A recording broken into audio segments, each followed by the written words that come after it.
अस्सलाम वालेकुम स्टूडेंट्स। आज हम एनाटॉमी एंड फिजियोलॉजी का टॉपिक पढ़ेंगे अनीमिया। अनीमिया जो है इसको सादा ज़बान में अगर कहा जाए तो ये खून की कमी को कहते हैं। अनीमिया में रेड ब्लड सेल्स जो हैं या एचबी जो है वो एक ख़ास रेफरेंस से कम हो जाता है। इसकी वैल्यू मेल के अंदर 14 टू 16 ग्राम पर डेसीलीटर है और फीमेल के अंदर 12 से 14 ग्राम पर डेसीलीटर। अनीमिया को हम डिफरेंट कैटेगरीज में क्लासीफाई करते हैं। एक इसकी कैटेगरी है ब्लड लॉस अनीमिया। इसके अंदर ब्लड लॉस हो जाता है। इसकी दो किस्में हैं, एक्यूट और क्रॉनिक। अगर कोई एक्सीडेंट होता है या कोई इंजरी होती है जिसके अंदर बहुत सारा ब्लड वेस्ट हो जाता है तो इसको हम एक्यूट कहते हैं। क्रॉनिक कंडीशन में कोई पुरानी बीमारी है किसी को जिसके अंदर स्लोली स्लोली ब्लड वेस्ट हो रहा है तो उस कंडीशन में भी बंदे को अनीमिया हो जाएगा। फिर उसके बाद अगर आरबीसी सही तरह से प्रोड्यूस नहीं हो रहे, सही तरह से नहीं बन रहे, उस कंडीशन में भी अनीमिया हो जाएगा उसको। अब आरबीसी किस चीज़ से बनते हैं? आरबीसी के लिए जो मैंने बताए थे फैक्टर्स, जो मेन फैक्टर्स हैं जो रिक्वायर्ड हैं, उसमें आयरन है, प्रोटीन है, फोलिक एसिड है, विटामिन बी 12 है, विटामिन सी है, इंट्रिंसिक फैक्टर है और एक हार्मोन होता है जो कि किडनी से प्रोड्यूस होता है। अब अगर किसी बंदे को आयरन नहीं मिल रहा प्रॉपर डाइट के अंदर, या वो नहीं ले रहा आयरन, या वो आयरन बॉडी से अब्जॉर्ब नहीं हो रहा, तो उसको आयरन डेफिशिएंसी हो जाएगी और अनीमिया हो जाएगा आयरन। उसको हम कहेंगे आयरन डेफिशिएंसी अनीमिया। तो अगर बंदा प्रॉपर डाइट के अंदर विटामिन बी 12 या फोलिक एसिड नहीं ले रहा, या ले रहा है तो वो किसी वजह से वेस्ट हो रही है, वो अब्जॉर्ब नहीं हो रही, तो उस वजह से उसको जो अनीमिया होगा उसको हम मेगालोब्लास्टिक अनीमिया कहेंगे। कई पुरानी बीमारियां होती हैं जिसके अंदर स्लोली स्लोली ब्लड वेस्ट होता जाता है, उसको हम कहेंगे anaemia of chronic disease. Aplastic anaemia जिसके अंदर बोन मैरो जो है, क्योंकि ब्लड हमारा प्रोड्यूस होता है बोन मैरो से, जिसे हम आम जुबान में हड्डियों का गूदा कहते हैं। अब वो खून प्रोड्यूस नहीं कर पा रही होती। उसकी कई वजूहत होती हैं, रिपीटेडली एक्सरे करवाना या कुछ केमिकल्स, कुछ रेडिएशंस, तो ये वजूहत होती हैं। उसकी वजह से जो बोन मैरो है वो डिस्ट्रॉय हो जाती है और वो सही तरह फंक्शनिंग नहीं कर पा रही होती। इसकी कुछ मोरूसी वजूहत भी होती हैं और कुछ हम इन्वायरमेंट से मुतासर होकर भी ये चीज़ें हो जाती हैं। फिर अगर हमारे जो रेड ब्लड सेल्स हैं जो बने हुए हैं वो बड़ी ज़्यादा मिकदार में टूटने लग जाएं, ब्रेक डाउन होने लग जाएं, तो हमें खून की कमी हो जाएगी, तो उसको हम अनीमिया कहेंगे। इसमें भी ऑटो इम्यून डिजीज़ आ जाती है, कुछ फिजिकल और केमिकल एजेंट्स आ जाते हैं। फिर उसके बाद कुछ आरबीसीज की मेम्ब्रेन है उसके अंदर डिफेक्ट्स आ जाते हैं, कुछ मेटाबॉलिक डिफेक्ट्स आ जाते हैं। तो ये सारी चीज़ें हैं जिसकी वजह से अनीमिया हो जाता है। पहली टाइप जो हम पढ़ेंगे वो है एप्लास्टिक अनीमिया। अप्लास्टिक अनीमिया में red blood cells, white blood cells और प्लेटलेट्स का काउंट कम हो जाता है, क्योंकि बोन मैरो जो कि ब्लड बना रही है उसकी सलाहियत ख़त्म हो जाती है ब्लड बनाने की, तो इसलिए इसको हम एप्लास्टिक अनीमिया कहते हैं। इसकी कुछ मौरूसी वजूहत होती हैं, कुछ एक्वायर्ड होती हैं जो हम माहौल से हासिल करते हैं।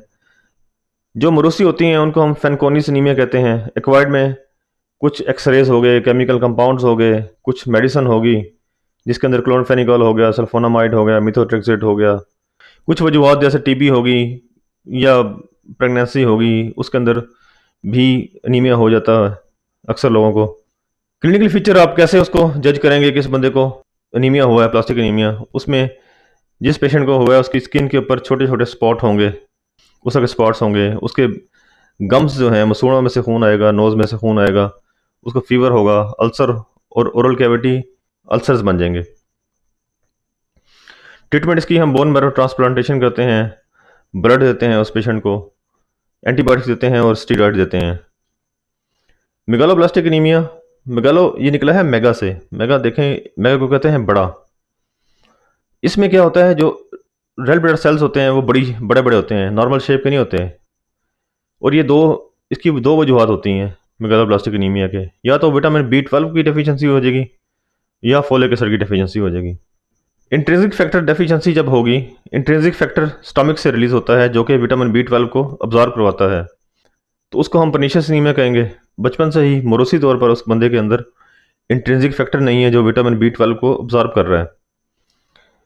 कुछ ऐसी वजूहत जिसके अंदर इंट्राइटस हो गया, माल अब्जॉर्प्शन डिजीज़ होगी, कोई कैंसर हो गया, इस तरह की कंडीशन में भी एनीमिया हो जाता है। फिर कुछ फिश वर्म, टेप वर्म, इस तरह के जो पेट के अंदर कीड़े होते हैं वो भी विटामिन B12 जो आपको मिलना है वो खुद कंज्यूम कर लेते हैं और आपको डेफिशिएंसी हो जाती है।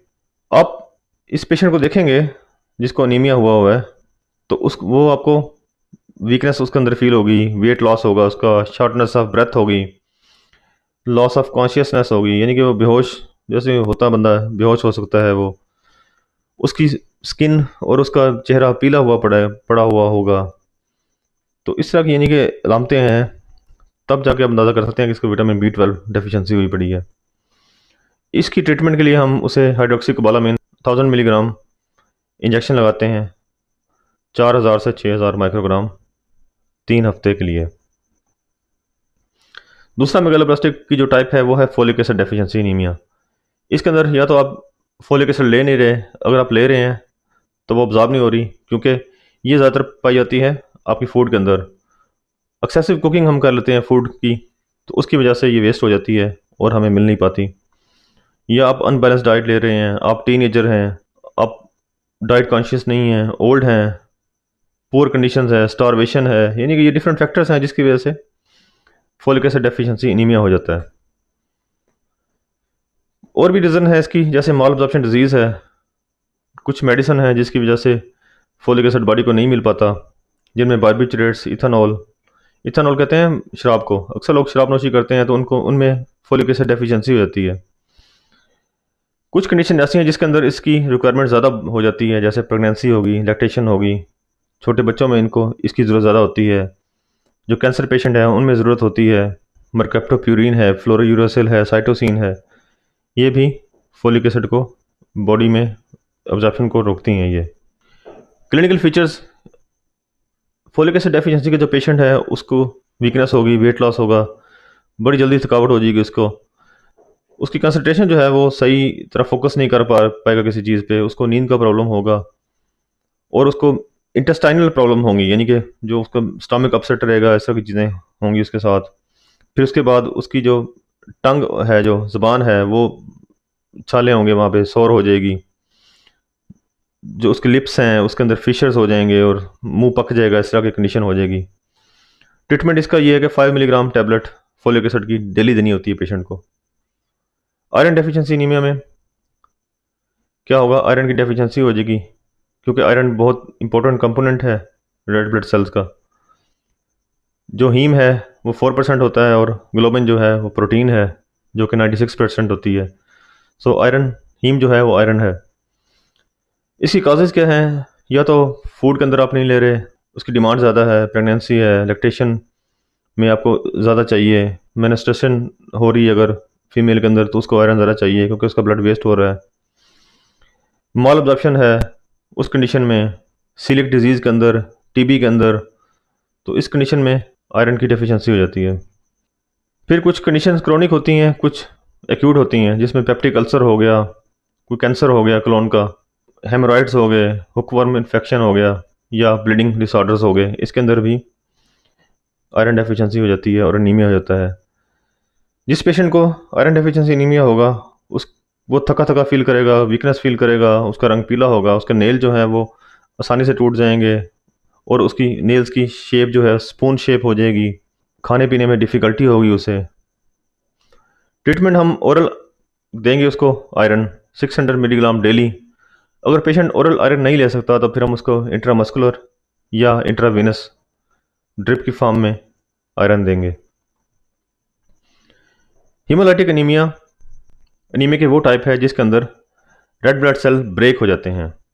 अब ब्रेक होने की 2-3 वजूहत हो सकती हैं, या तो उसका साइज सही नहीं होता तब वो जाके ब्रेक हो जाता है, इरेगुलर शेप का होगा, सिकल शेप होगा, तो वो हमारी बॉडी का जो डिफेंस सिस्टम है उसको डिस्ट्रॉय कर देगा। कुछ इसकी मोरूसी वजूहत भी होती हैं और जो सेल्स बनते हैं इसके वो बड़े फ्रेजाइल होते हैं और आराम से टूट जाते हैं। इसकी काजेज़, सबसे पहले जो काज है वो है हेरिडिटी स्फीरोसाइटोसिस, यानी कि जो आरबीसीज बनेंगे वो गोल होंगे, बाइकनकेव नहीं होंगे, उसकी शेप चेंज हो जाएगी, तो इस वजह से ये ब्रेक डाउन हो जाएगी इसकी, तो एनीमिया हो जाएगा। सिकल सेल एनीमिया, जो सेल की शेप है वो सिकल शेप होगी, नॉर्मल नहीं होगी।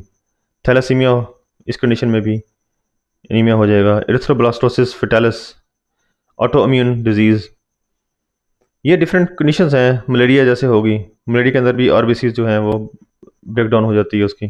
कुछ ड्रग्स हैं जिसकी वजह से ये प्रॉब्लम हो सकता है। हेरिडिटी स्फीरोसाइटोसिस, हीमोलाइटिक एनीमिया की पहली टाइप, इसके अंदर आरबीसी जो हैं वो राउंड शेप के होंगे। जब वो ब्लड वेसल से गुजरेंगे तो कंप्रेस होकर गुजरने के दौरान ही वो ब्रेक डाउन हो जाएगी उनकी, क्योंकि उनके अंदर वो फ्लेक्सिबिलिटी नहीं होगी। जिस पेशेंट को ये अनीमिया होगा उसमें जॉन्डिस बार बार हो जाएगा उसको, और उसकी लेग्स पर अल्सर्स होने शुरू हो जाएंगे, छाले बनने शुरू हो जाएंगे, उसको गॉल स्टोन्स हो जाएंगे। इसका treatment folic acid tablet 5 milligram per day, blood transfusion, या हम इसमें स्प्लीन को भी बाज़ वक़्त हमें रिमूव करना पड़ जाता है। सिकल सेल एनीमिया, जो सेल हैं आरबीसीज, जो हीमोग्लोबिन है उसकी शेप नॉर्मल शेप नहीं होती, वो एक सिकल शेप आरबीसी होते हैं। उसकी शेप जो सिगार शेप होती है, HbS पाया जाता है उसके अंदर, यानी कि सिकल हीमोग्लोबिन। इसकी क्लिनिकल फीचर्स में painful swelling of hand and foot, उसके बंदे के हाथ और पाँव स्वलन हो जाएंगे, चेस्ट पेन होगी उसे, थकावट बहुत ज़्यादा होगी, उसका रंग पीला पड़ जाएगा, और यूरिन में से ब्लड भी आ सकता है इसमें। डायग्नोसिस में हम डिफरेंट किस्म के इसके टेस्ट करेंगे, फिर हमें अंदाज़ा होगा कि इसकी ब्लड की कंसनट्रेशन कितनी है और कितने ग्राम इसका ब्लड है, तब हम उसको डिसाइड करेंगे इसको ट्रांसफ्यूजन करनी है या क्या करना है इसको। तो वैसे इसको हम ट्रीट करते हैं फोलिक एसिड दे के, कुछ एंटीबायोटिक्स देते हैं। अगर इसकी वैल्यू HB की 5 ग्राम % से कम हो जाए, ब्लड ट्रांसफ्यूजन करते हैं उसकी। ये था हमारा आज का lecture. Thanks for watching this video.